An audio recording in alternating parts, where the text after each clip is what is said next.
परमात्मा को पाने तथा उसका वास्तविक लाभ प्राप्त करने के लिए पवित्र बाइबल में प्रमाण है कि प्रभु ने मनुष्य को अपना ही स्वरूप बनाया। 6 दिन में सृष्टि रचकर 7वें दिन विश्राम किया। कुरान शरीफ में प्रमाण है कि हजरत मोहम्मद को खुदा स्वयं कह रहे हैं कि मैंने तुम्हें उस परमात्मा की महिमा बताने के लिए भेजा है।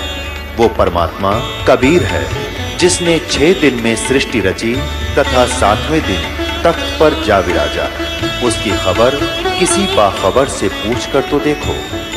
कृपया अवश्य सुनिए जगत गुरु तत्वदर्शी संत रामपाल जी महाराज के अमृत वचन।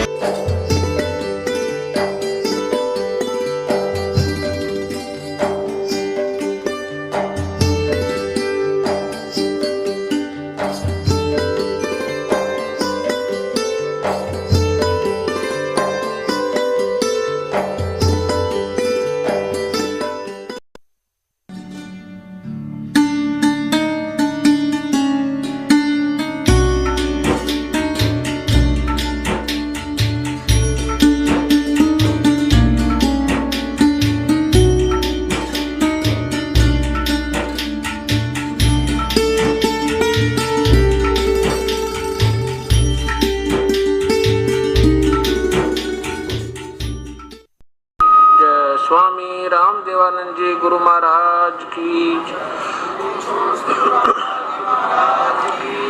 सर्व संतों की जय, सर्व भक्तों की जय, धर्मी पुरुषों की, श्री काशी धाम की जय, श्री छुडानी धाम की जय, श्री क्रोथा धाम की साथ गरीब नमो नमो सतपुरुष को नमस्कार गुरु के नहीं। सुर नर मुनि जन साधुआ संतों सर्वसदे सतगुरु साहिब संत सब डंडो तुम प्रणाम। आगे पीछे मध्य हुए तिनको जा कुर्बान। निराकार निर्विषम काल जाल भयभंजनम। निर्लेपम निज नीरगुण अकल अनुपबे सुन धुनम। सोहम सुरति समाप्तम सकल समाना नीरतले। उज्ज्वल हिरंबर हरदमम बेपरवाह था।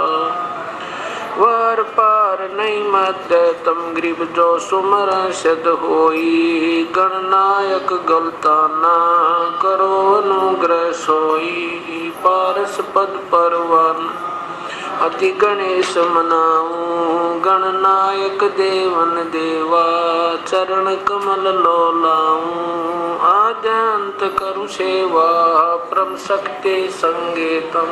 हृदय सिद्ध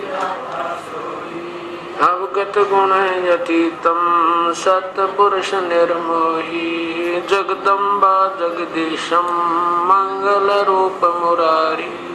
तन मन अर्पो शेषम भक्ति मुक्ति भंडारी। सुर नर मुनि जन ध्यान ब्रह्मा विष्णु महेशा। शेष शेष मुख गाम वो जय आद्य गणेशा।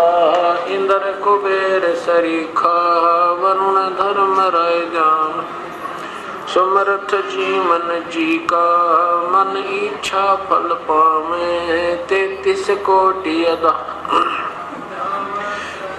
88 उतर भव जल पारा। कट है इनकी फांसी 33 कोटि अदारा। ध्यान से 88 उतर भव जल पारा। कट है यम की फांसी सत्साही। कर जोरूं विनती करूं धरूं चरण पर शीश। गुरु राम देवानंद जी महाराज ने दिया नाम बख्शीश। कोटि कोटि सिजदा करूं कोटि कोटि प्रणाम। चरण कमल में राखियो में बंदी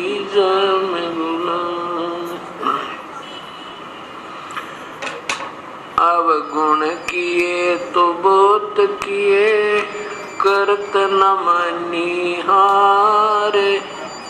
बावे बंदा बख्श दियो, बावे गर्दन उतार।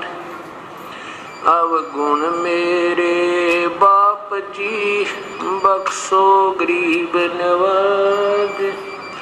जो मैं पूत कपूत हूँ, बोर पिता कुछ। मैं अपराधी जन्म का, नक्शक बड़े विकार। तुम दाता दुखी भंजना, मेरी करो सवार। कुत्ता तेरे दरबार का, मोतिया मेरा नाम।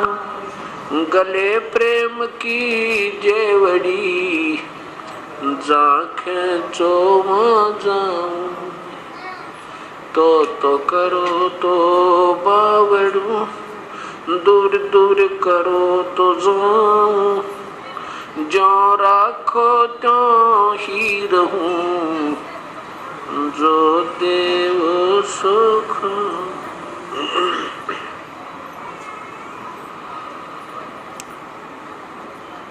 परमपिता परमात्मा पूर्ण ब्रह्म, सारी सृष्टि के रचनहार, कुल मालिक कबीर परमेश्वर की असीम रजा से ये सत्यनारायण कथा प्रारंभ हो रही है। सत्यनारायण का अर्थ होता है अविनाशी परमेश्वर। हम उसे सत साहेब कहते हैं।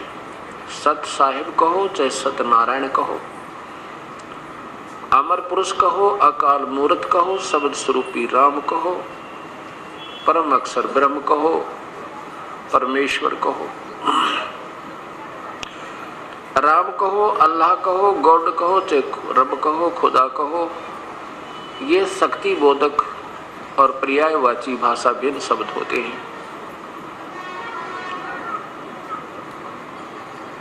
जो प्राणी सत्संग के अंदर आते हैं उनको ज्ञान होता है कि मानो श्री परमेश्वर ने किस वास्ते दिया था, इसका वास्तविक क्या कर्तव्य था, इससे हमने क्या लाभ उठाना था और हम कर क्या रहे थे।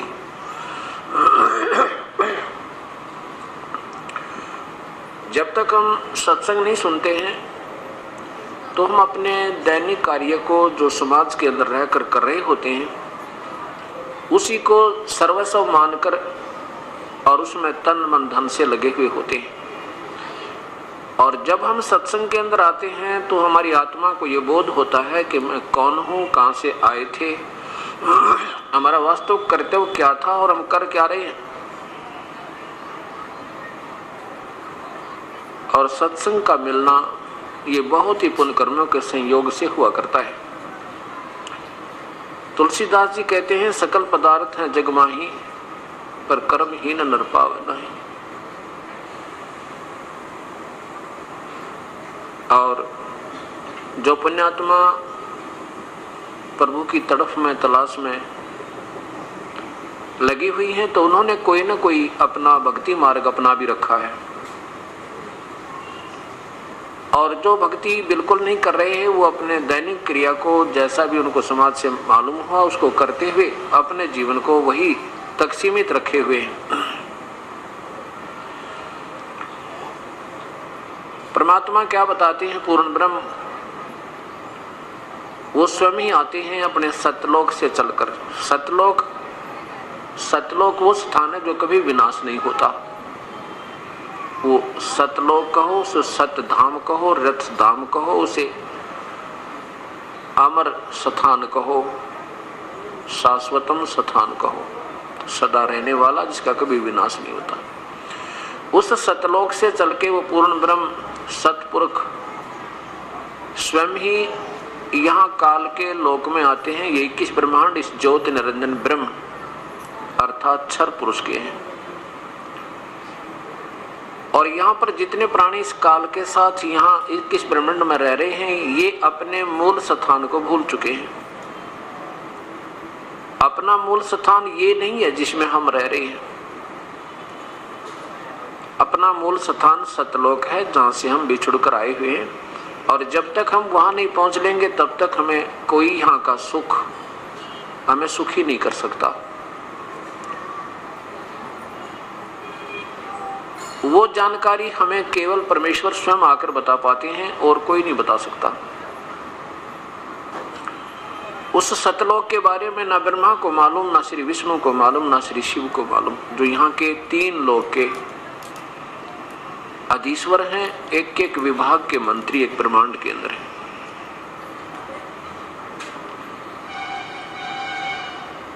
जब वो परमेश्वर स्वयं आते हैं तो वो क्या बताते हैं? राम नाम रटते रहो जब तक घट में प्राण, कभू तो दीन दयाल के भनक पड़ेगी कानी।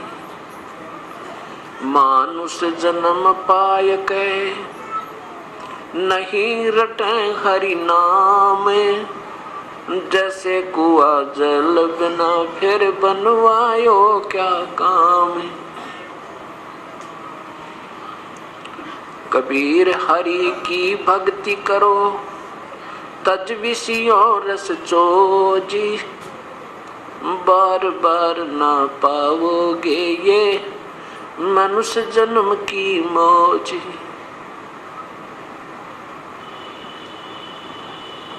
राम रटत कोडी भलो, चू चू पड़े जो चामे। भाई सुंदर शरीर किस काम का, जामक नाही नामे। राम रटत कन्या भली, साकेट बलान पूते। जैसे बकरी के गल में गलथना, जिसमें दूध नहीं मूते। लूट सको तो लूटियो, राम नाम की लूटी। पीछे फिर पछताओगे, प्राण जाएंगे छूटे। राम रटत दारिद्र भला, टूटी घर की छान। वो सुंदर महल किस काम के, जहाँ भक्ति नहीं भगवान।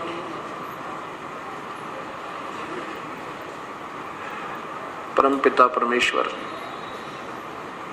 पूर्ण ब्रह्म हमें ये बताना चाहते हैं कि मानुष शरीर पाके जो नहीं रटे हरि नाम। और जैसे कुआ जल बिना फिर बनवाया क्या काम। जैसे जिस कूप में जल ना हो, उसका नाम भले ही कुआ है पर गुण कुएं के नहीं है इसमें। इसी प्रकार जो मानुष शरीर प्राप्त प्राणी प्रभु की विधिवत साधना नहीं कर रहे हैं, पूर्ण परमात्मा की शास्त्र अनुकूल साधना नहीं कर रहे हैं या बिल्कुल ही नहीं कर रहे हैं, उनके बारे में कहते हैं कि वो प्राणी मानुष शरीर में ऐसे हैं जैसे जल रहित कुआं होता है। मानो नाम अवश्य है पर मन गुण मनुष्य के नहीं है। मनुष्य का पहला गुण प्रथम कर्तव्य प्रभु की आराधना और सद्कर्म करना।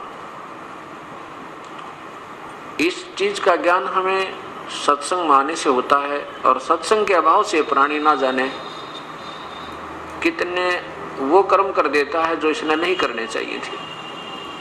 वो अनजानपने में करता है, इसको ज्ञान नहीं होता। और सत्संग में आने से इसको ज्ञान होता है, जानकारी हो जाती है कि ये कर्म तू जो कर रहा है ये ठीक नहीं। तो परमात्मा हमें बता रहे हैं कि कबीर हरि की भक्ति करो तज विषयों रस चोच। भाई बार बार ना पाओगे ये मनुष्य जन्म की मौज। इस मानव शरीर में हम कितना सुंदर आहार करते हैं।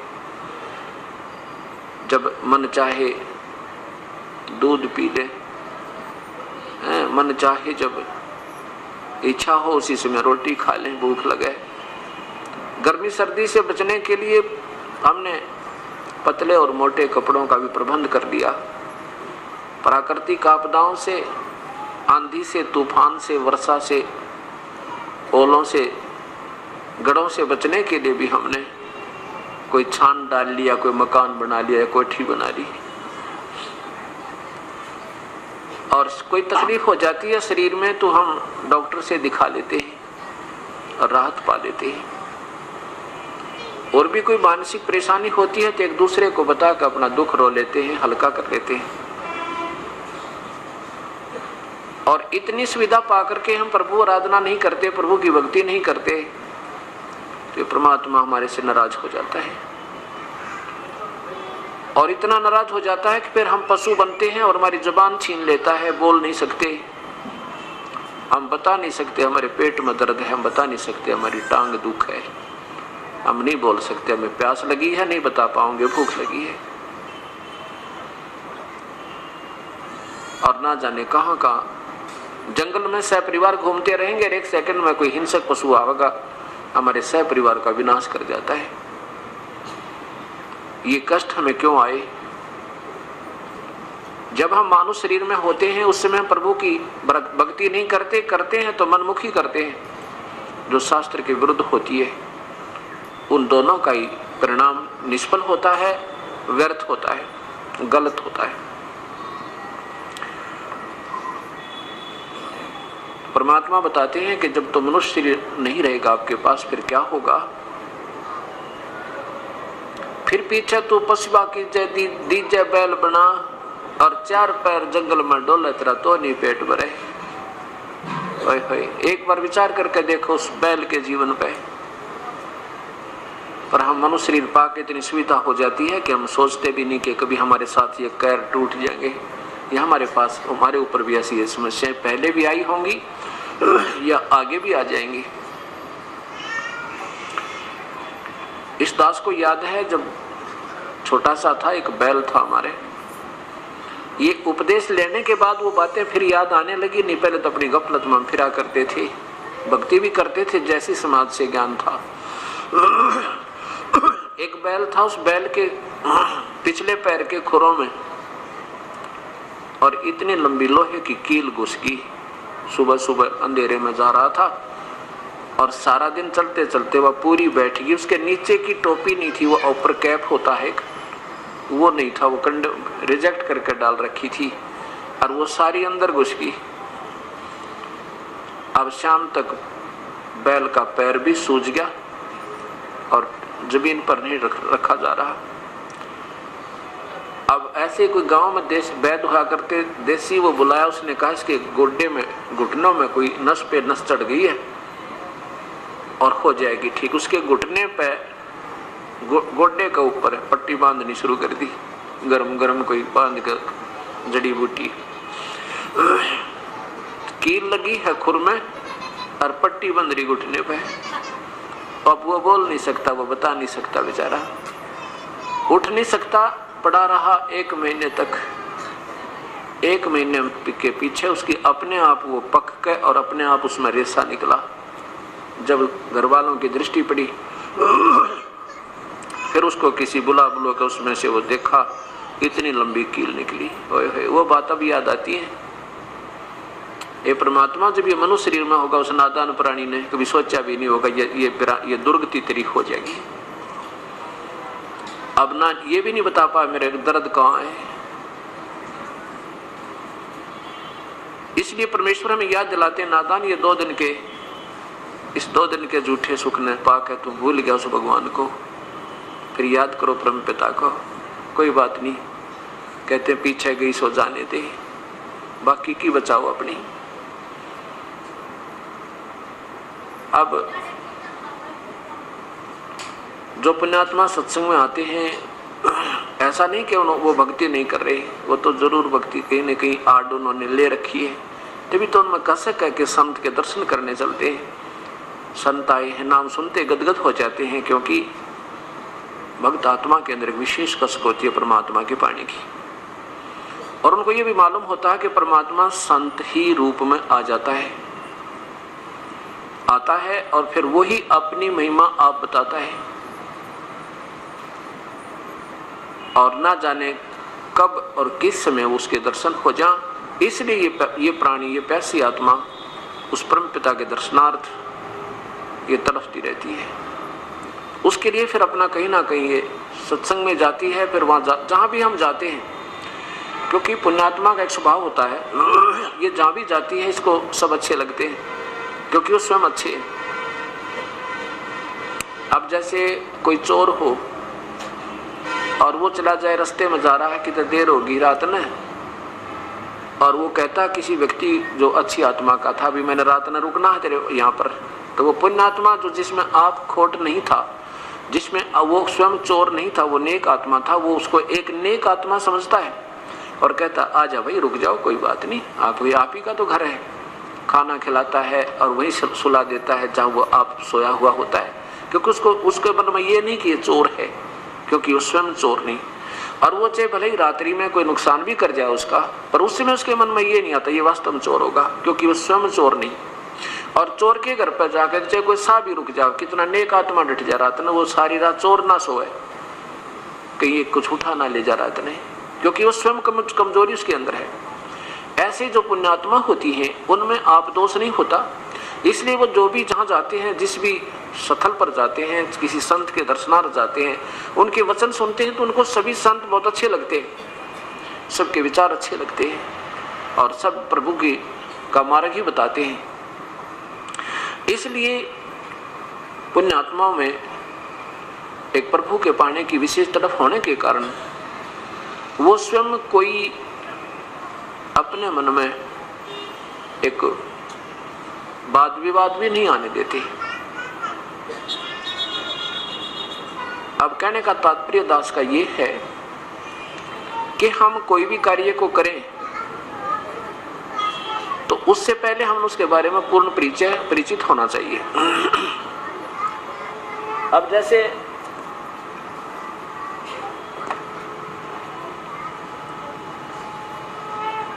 हमने किसी गांव जाना है, किसी शहर जाना है, तो उस शहर का जाने से पहले 10 आदमियों से तसल्ली करेंगे कि मैंने वहां जाना है, कौन सा रास्ता ठीक है, अगर वहां हम पहली बार जा रहे हैं तो, और फिर प्रस्थान करेंगे।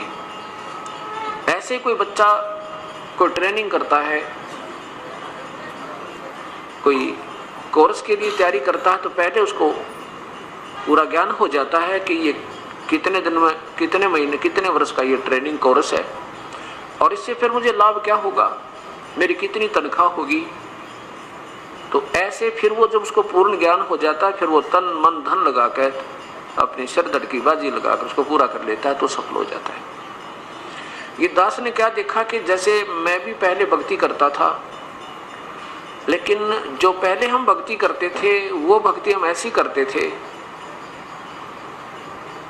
ना कोई सिर था ना पैर था, लेकिन आत्मा में परमात्मा की तरफ ज्यादा थी। इस करके चाहे कोई मंदिर में जाना होता मंदिर में जाते थे, या किसी तीर्थ पर कोई संकेत कर देता कि वहां जाने से हमारे बहुत लाभ होते हैं, तब वहां भी पहुंच जाते थे। कोई भगवान श्री राम की पूजा बताता था तो उसकी पूजा भी हृदय से करते थे। श्री कृष्ण का जाप बताते थे, हरे राम हरे कृष्ण, वो भी जाप करते थे, अच्छे लगते थे। और ये दास हनुमान जी का पुजारी था। बचपन से ही, चौथी कक्षा से ही किसी दोस्त ने साथी से पूछा भी कैसे भक्ति करें भगवान की। उसने बता दिया कि मैं तो हनुमान जी का व्रत रखता हूँ मंगलवार का, और 7 बार हनुमान चालीसा करता हूँ। तो इस दास ने भी प्रारंभ कर दिया। मंगलवार का व्रत चौथी कक्षा से प्रारंभ किया था और सन 1988 तक करता रहा। गीता जी का पाठ नित्य किया करता था।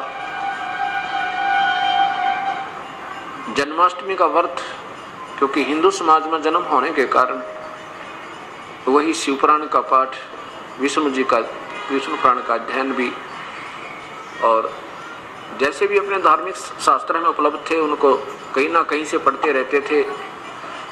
इस उद्देश्य से उनमें लिखा होता था कि इस संवाद को जो पढ़ लेगा उसको ये लाभ होगा, इस संवाद को पढ़ लेगा उसको ये लाभ होगा। तो हमने तो लाभ चाहिए भक्ति का, इसलिए हम पढ़ते रहते थे। कहने का भाव ये है दास का कि जब तक हमने यही नहीं मालूम जो हम भक्ति कर रहे हैं इसका क्या लाभ है और इससे हमें हानि हो रही है या कुछ लाभ हो रहा है तो हम उसको कर रहे हैं तो वो व्यर्थ बताई। एक धर्मदास नाम के एक बहुत बड़े धनी व्यक्ति थे। मध्य प्रदेश में एक बांधवगढ़ स्थान है, बांधवगढ़, वहां के वो रहने वाले थे और वो इतने रईस थे, आज से 550 वर्ष पुरानी बात है, इतने रईस थे कि बांधवगढ़ नरेश धर्मदास जी के पूर्वजों से यानी उनके पिता से वित्तीय सहायता लिया करते थे जब कोई प्राकृतिक आपत्ति आ जाती थी, जैसे कोई अकाल पड़ जाना या कोई फ्लड आ जाता था। इतना पैसा था उनके पास। भाव ये दास का कहने का कि इतना पैसा, इतना सुख सुविधा होने के उपरांत भी और प्रभु की तरफ जिस पुण्यात्मा में है तो उसके पुण्य कर्मों में कमी नहीं। वो प्यारी आत्मा ने गुरु भी बना रखे थे, श्री रूपदास जी, और उस गुरुदेव ने उस प्यारी आत्मा से बताया था, बेटा हरे राम हरे कृष्ण का जाप जप, ओम नमः शिवाय का भी जाप जप, हरि ओम का भी जाप जप, गीता जी का नित्य पाठ किया अगर पुत्र तेरा कल्याण हो जाएगा। और फिर 68 तीर्थ कर ले पुत्र तो स्वर्ग प्राप्ति होगी, और चारों धाम जो कर लेता उसका तो महाकल्याण हो जाता है। अब हमने जैसे जिसने प्रभु की तलाश है, जो प्यासा है उसने पानी की तलाश है, तो उसको कोई किधर ही संकेत कर दे वो दौड़ा जाएगा क्योंकि उसको प्यास है उसकी, और जब तक उसको प्राप्त नहीं हो लेगा तब तक वो घूमता ही रहेगा। तो उस प्यारी आत्मा ने अपने गुरुदेव के बताए अनुसार अपना सब क्रियाएं प्रारंभ कर दी। गुरुदेव के आदेश अनुसार जब वो तीर्थ भ्रमण पर निकला तो सबसे पहले मथुरा पहुंचा। मथुरा में जब पहुंचे तो वहां क्या किया कि एक मथुरा के तालाब में जहां भगवान श्री कृष्ण जी स्नान किया करते थे, कहते हैं उस पवित्र स्थल पर उस तीर्थ पर स्नान किया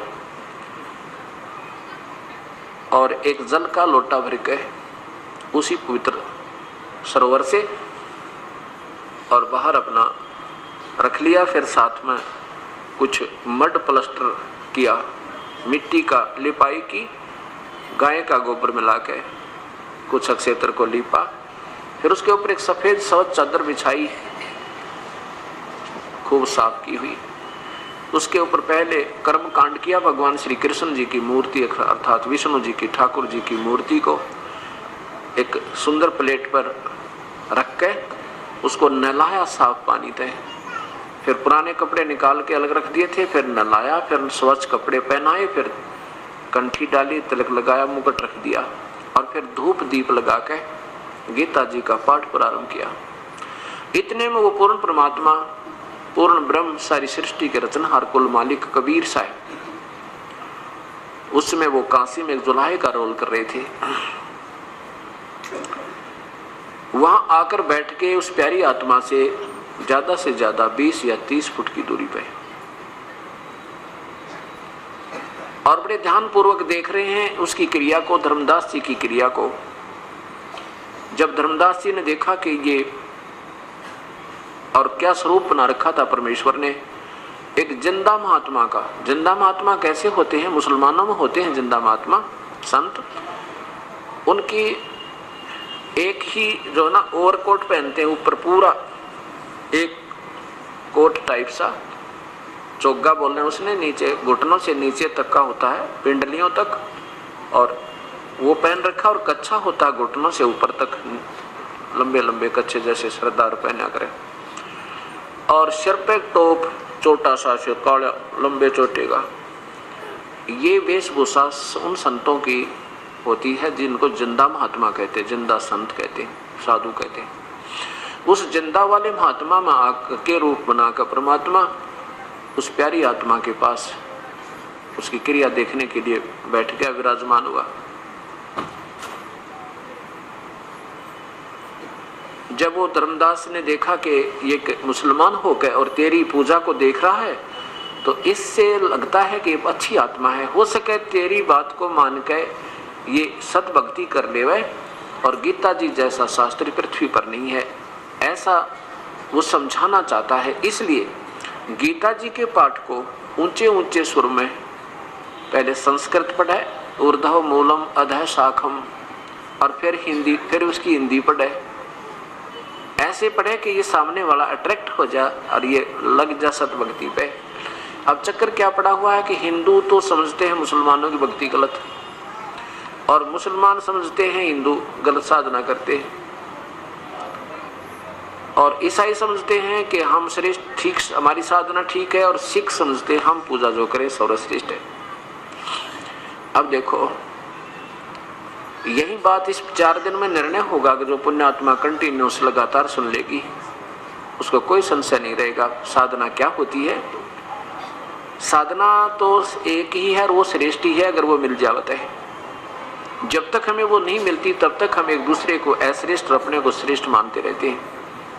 ये हमारी अल्पज्ञता होती है क्योंकि हम अपने चारों धर्मों के पवित्र शास्त्रों को नहीं समझ पा रहे। अब वर्तमान में उनमें क्या अनमोल खजाना दबा हुआ है, जिसके कारण हम नाना प्रकार की अपनी सोच बनाकर उस पर आधारित हो चुके हैं और उन्मोल शास्त्रों से हम दूर हो लिए। अब धर्मदास जी ने जब अपनी सारी क्रिया कर ली और गीता जी का पाठ करके अपना बंद हुए, समापन किया, ठाकुर जी की मूर्ति को अपनी गठड़ी में बांध लिया, तब परमेश्वर कबीर परमात्मा एक जीव का रूप बना के एक साधारण भक्त के रूप में बोलते हैं। कहने लगे, हे वैष्णव महात्मा, वो परमात्मा एक जीव को तो महात्मा कहते हैं, अपने आप को एक तुच्छ जीव बताते हैं। क्या कहते हैं कि हे महात्मा, मैं बहुत भ्रम लिया हूँ, मुझे अभी तक सत मार्ग नहीं मिला भक्ति का। मैंने नहीं कोई मुसलमान संत छोड़ा, ना कोई मुसलमानों वाली क्रिया छोड़ी।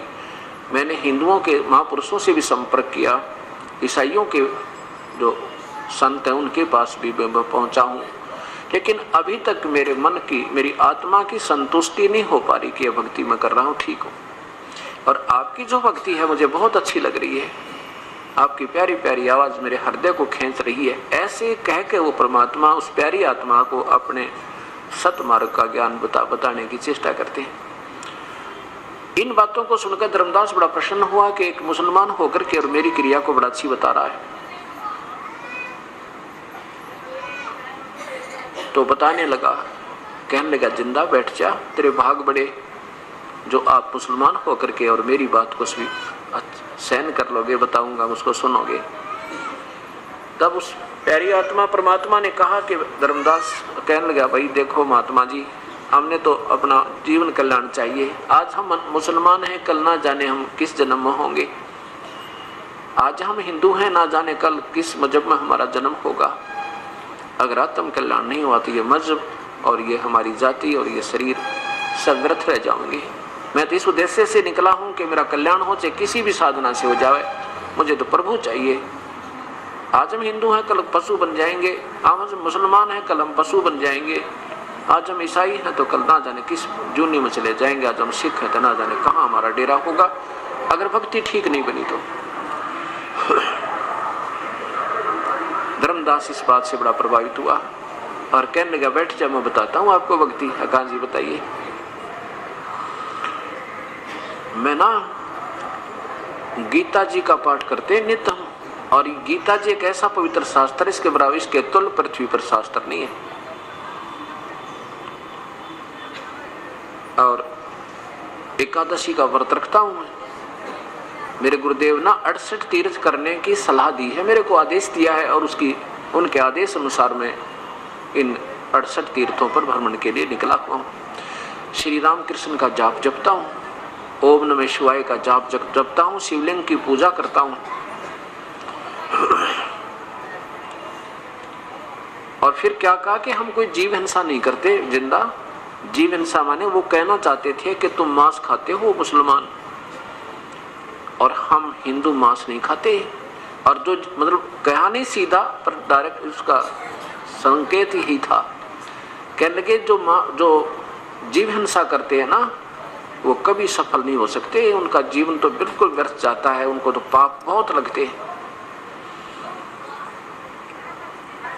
अब कबीर परमेश्वर कहने लगे, धर्मदास मैं आपसे एक प्रार्थना करूं।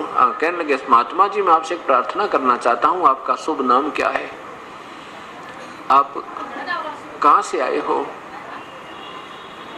आपकी तो बहुत अच्छी बातें लग रही हैं मुझे। धर्मदास जी ने बताया कि मैं वैश्य कुल में जन्म है मेरा, वैश्य कुल में यानी बनिए हैं हम, और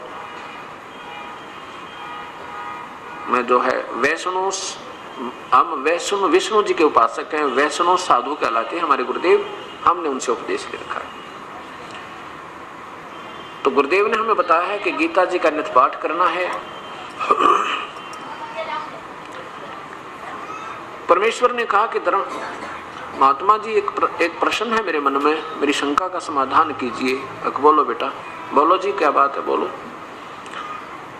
कबीर साहब ने कहा कि देखो, आपने अभी बताया कि गीता जी के नित्य पाठ करने से आत्मा का कल्याण हो जाएगा। देखो आप और क्या क्रिया करते हो, आप पितृ पूजा करते हो? धर्मदास कहने लगे, हाँ जी पितृ पूजा करते हैं। पितृ पूजा नहीं करें तो फिर तो हमारे पितृ को जो है ना वो उनका जो हिस्सा नहीं पहुंच सकता और वो दुखी हो जाते हैं।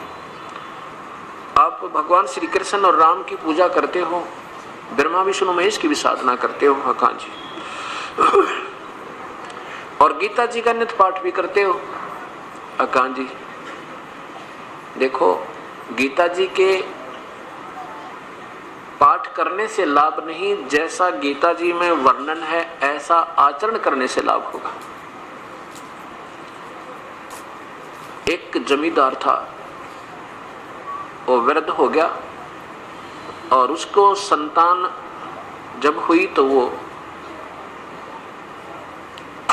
थोड़ी सी लेट हुई। पुत्र जब उत्पत्ति हुई उनके तो वो वृद्ध हो चुका था। जब वो लड़का 12 वर्ष का था तो वो पिता लगभग 60 और 65 वर्ष की आयु का था। अब पिता ने सोचा कि तेरा इकलौता पुत्र है, कहीं अपने व्यवसाय में ये मार ना खा जावे, इसलिए क्यों ना मैं अपने अनुभव को, सारे जीवन के अनुभव को और पूरा विवरण लिख दूं एक किसी पैड पे बही में।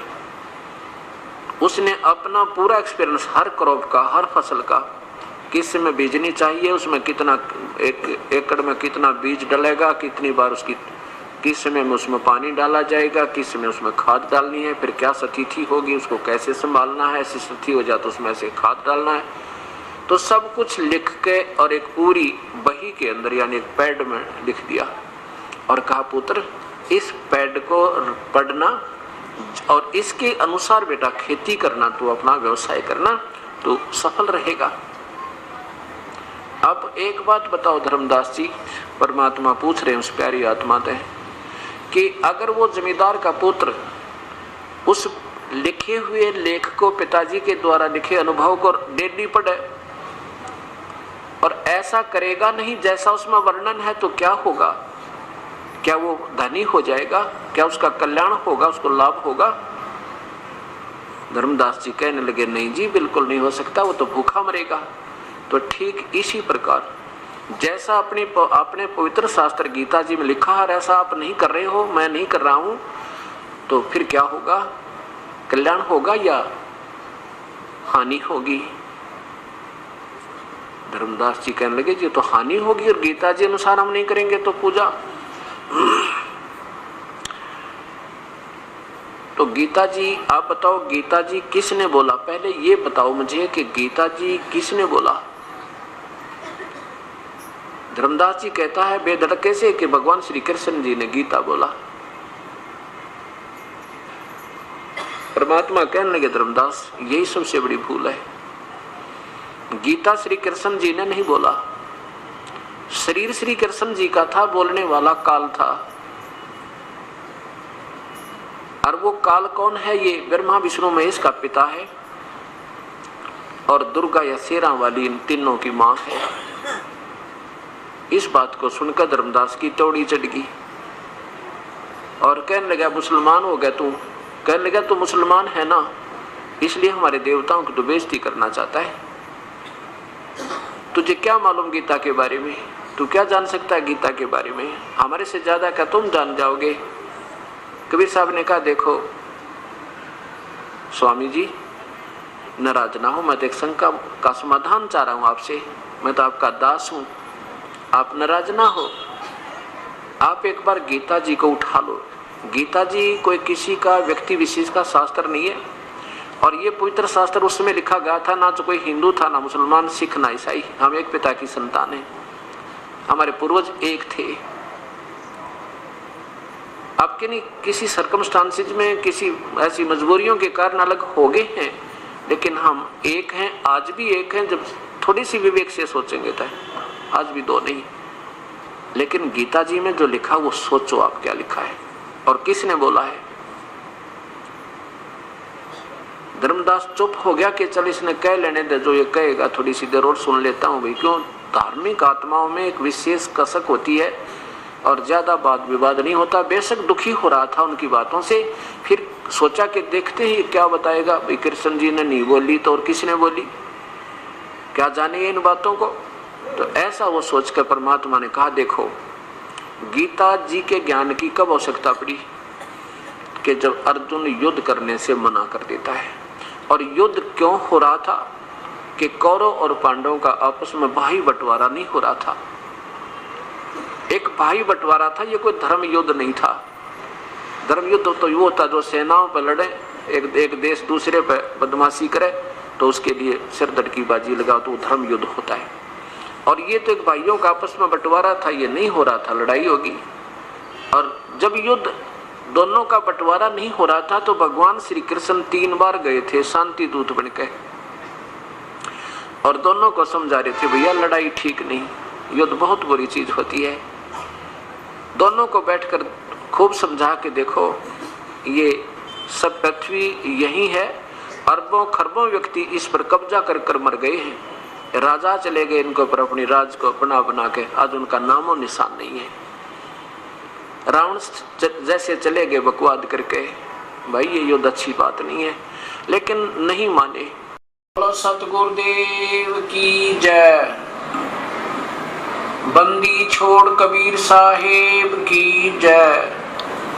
बंदी छोड़ गरीबदास जी महाराज की जय। स्वामी रामदेवानंद जी गुरु महाराज की जय।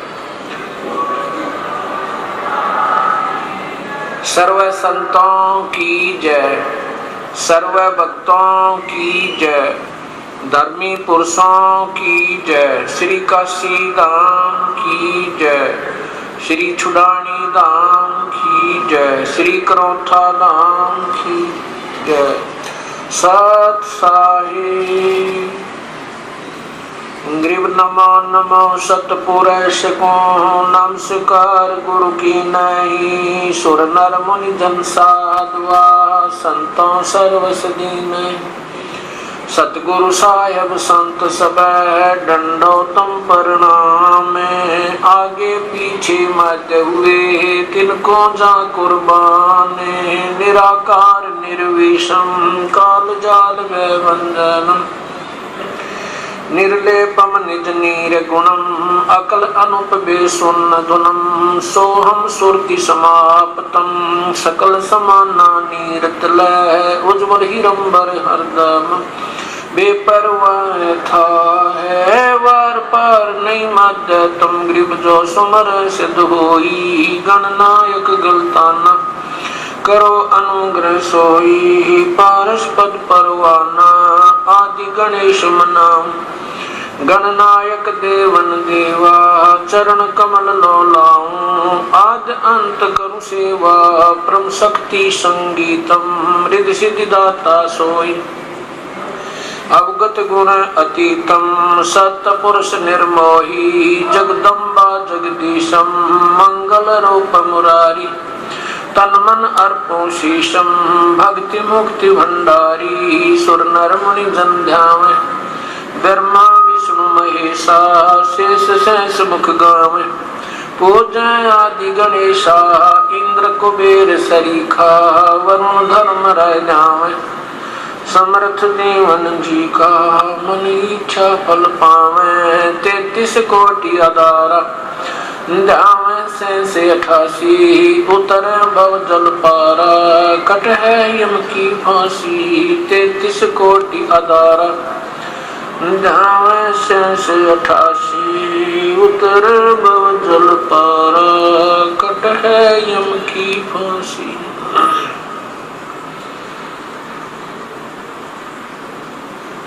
कर जोरूं विनती करूं, धरूं चरण पर शीश। गुरु राम देवानंद जी महाराज ने दियो नाम बख्शीश।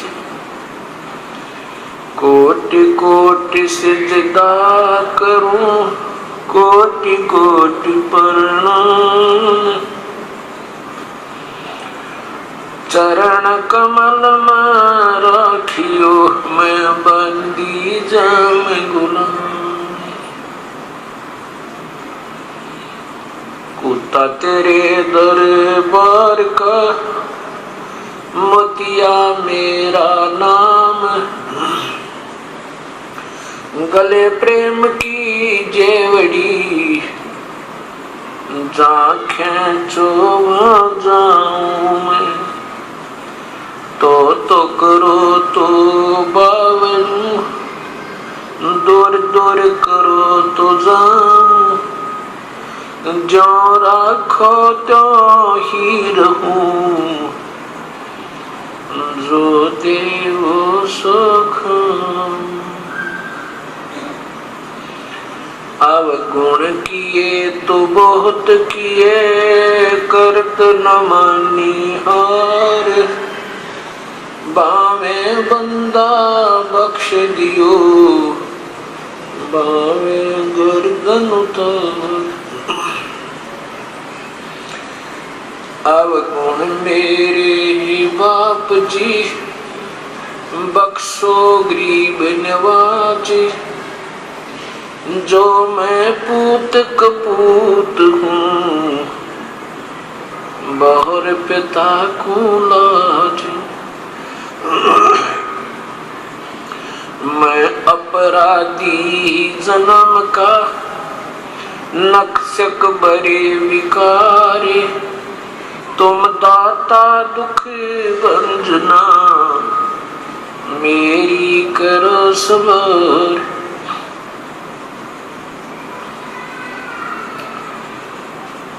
परमपिता परमात्मा पूर्ण ब्रह्म, सारी सृष्टि के रचनहार, कुल मालिक कबीर परमेश्वर की असीम कृपा से आज ये 5 दिवसीय विशाल सत्संग प्रारंभ हो रहा है।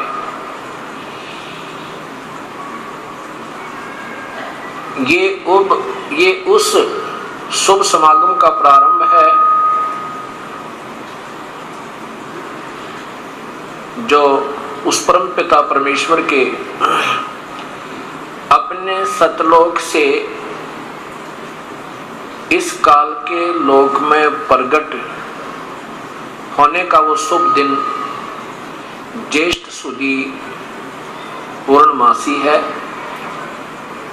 जिस दिन वो परमेश्वर अपने सतलोक को त्याग कर यहाँ बनारस के अंदर विक्रमी संवत 1455 सन 1398 के अंदर ज्येष्ठ सुदी पूर्णमासी ब्रह्म मुहूर्त सूर्य उदय होने से 1.5 घंटा लगभग पूर्व जो होता उसे ब्रह्म मुहूर्त कहते हैं। मैं आकर के लहर तारा तालाब वाराणसी अर्थात काशी के अंदर एक बालक रूप बनाकर एक कमल के फूल के ऊपर विराजमान हुए थे।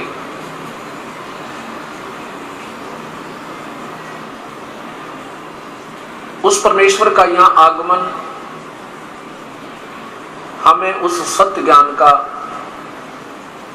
ज्ञान होना, उस यथार्थता का ज्ञान होना, हम कौन हैं, कहां से आए थे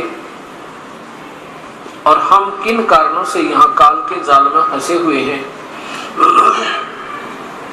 ये सब जानकारी उसी परमपिता परमेश्वर पूर्ण ब्रह्म ने, परम अक्षर पुरुष ने, अर्थात अकाल मूर्त सब स्वरूपी राम कबीर देव ने, कबीर साहिब ने आके हमें बताया।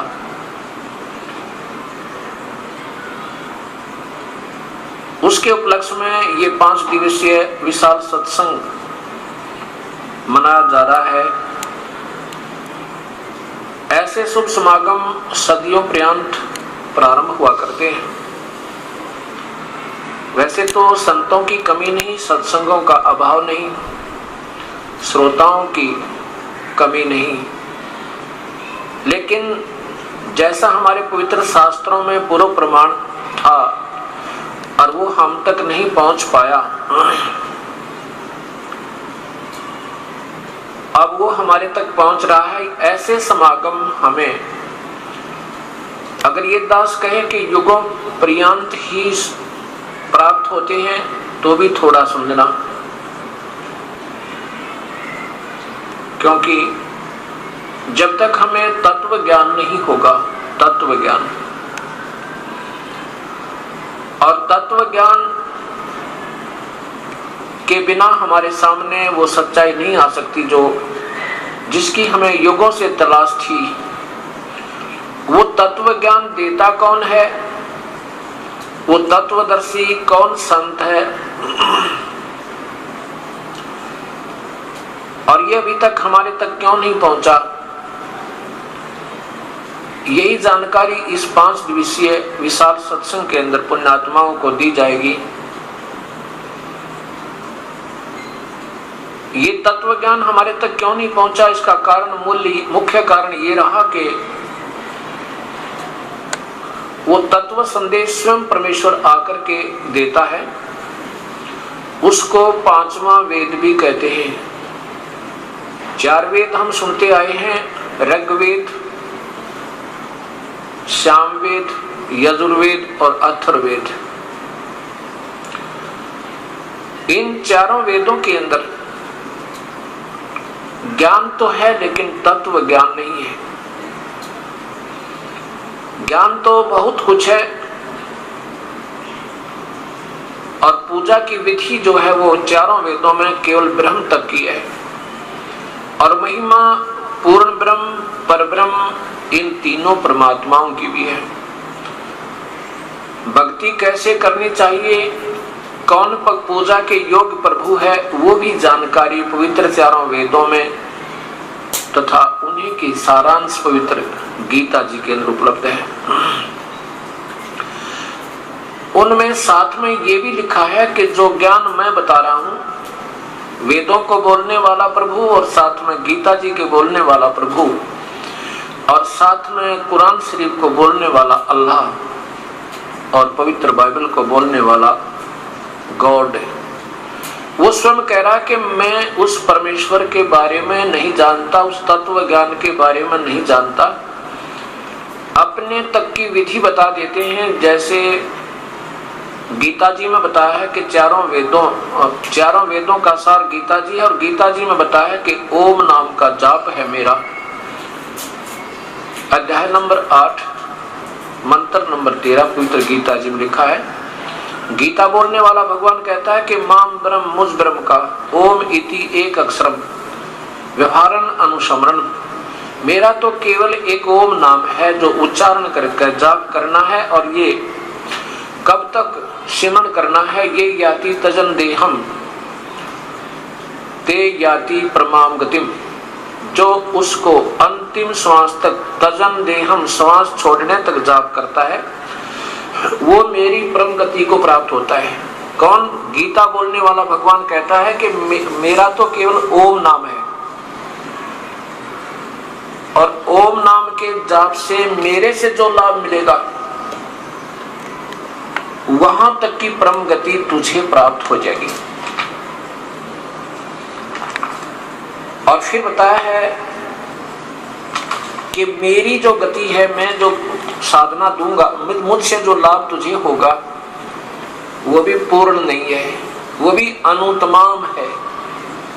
क्यों अनुत्तमाम है? क्योंकि वो पूर्ण परमात्मा ही पूजा के योग्य है। उसी की भक्ति से प्राणी को पूर्ण लाभ होगा, उसी की भक्ति से पाप कटेंगे, पापों का विनाश होगा, जन्म मृत्यु रहित होंगे। और अपनी भक्ति से बताते हैं कि मेरी भक्ति से तो न जन्म मरण मिटे, कर्म का दंड भी नहीं कट सकता, जैसा किया है वैसा ही भोगना होगा, और अर्जुन युद्ध भी करना होगा और मेरा सिमरन भी करते रहना होगा।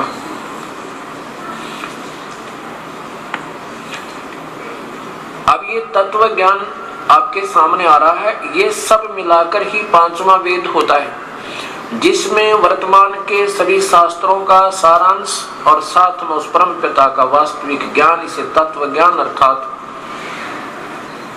सूक्ष्म वेद, सवसम वेद के नाम से जाना जाता है। देखिएगा पवित्र गीता जी, गीता किसने बोला है? ये ब्रह्म बोल रहा है, ये काल बोल रहा है गीता जी को।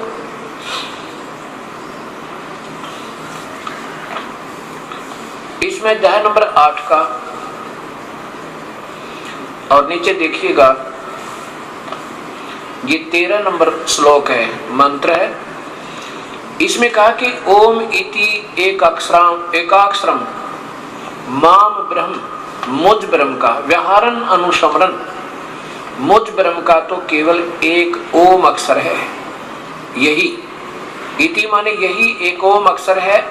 यह प्रयाति तजन देहम, और जिसको अंतिम श्वास तक उसकी साधना करनी होगी, जो अंतिम श्वास तक या शरीर छोड़ने तक, तजन देहम शरीर छोड़ने तक, सहयाति परमाम गति, वो मेरी परम गति को प्राप्त होता। अर्थात मैं जो लाभ दे सकता हूँ, ब्रह्म बोल रहा है, तो वो उसको प्राप्त होगा जो केवल ओम नाम जपेगा, अन्य कोई मंत्र नहीं।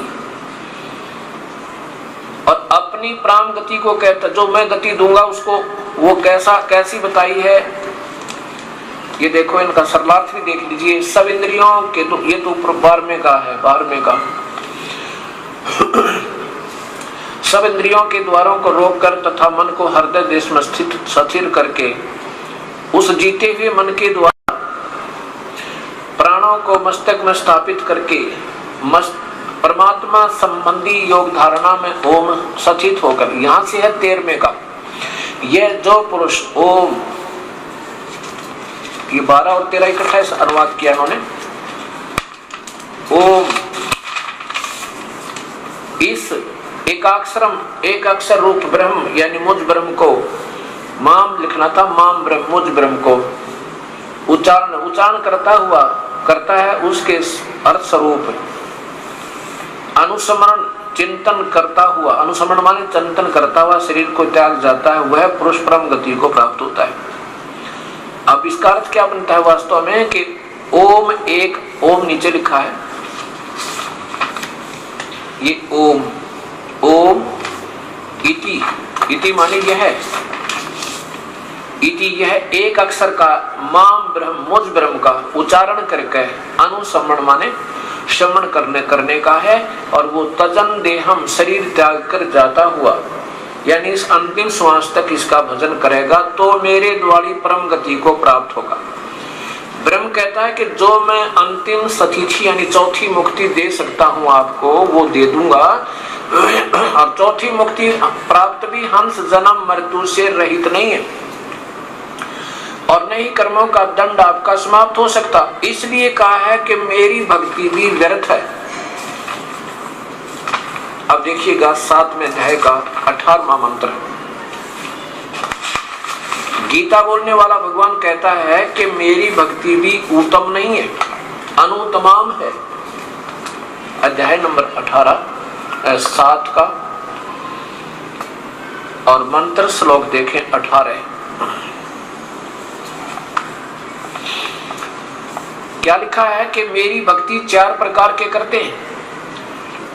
एक अर्थार्थी, आर्थ, जिज्ञासु, उनमें से ज्ञानी सबसे उत्तम है।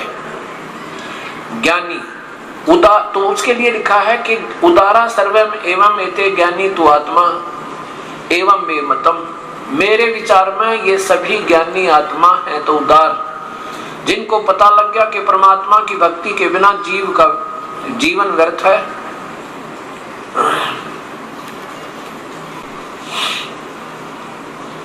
तो इसमें बताया कि जो ज्ञानी वो हैं जिनको पता लग गया कि परमात्मा की भक्ति के बिना जीवन व्यर्थ है, और उनको ये ज्ञान हुआ कि केवल एक प्रभु ही भक्ति योग्य है, अन्य नहीं है। तो उनके बारे में कहा कि उदारा सर्वे एवं एते ज्ञानी तु आत्मा एवं मे मतम, मेरे विचार में ये सभी ज्ञानी आत्मा जो हैं ये हैं तो उदार विचारी। आस्थित स ही युक्तात्मा माम एवं अनुत्माम गति, और ये मेरे वाली, माम माने मुझ में ही, अनुत्माम माने घटिया व्यर्थ की गति, यानी जो मेरे वाली परम गति है उसको स्वयं भगवान कह रहे अनुत्माम, मेरी इस अनुत्माम गति में आश्रित रही, क्योंकि उनको वो पूर्ण परमात्मा का मार्गदर्शन करने वाला तत्वदर्शी संत नहीं मिला। आप देखिए इन्होंने अनुत्तम माने क्या लिखा है, अति उत्तम लिख दिया। ये लिखना चाहिए था अति व्यर्थ, अनुत्तम माने अति उत्तम नहीं होता। अब देखिएगा चौथे अध्याय का 34वें श्लोक में लिखा है कि अर्जुन, अगर तुझे परम पिता पूर्ण ब्रह्म की भक्ति चाहिए तो उस तत्वदर्शी संत की तलाश कर ले, और उस ज्ञान को तू तत्वदर्शी ज्ञानियों के पास जाकर समझ। अध्याय नंबर 4 का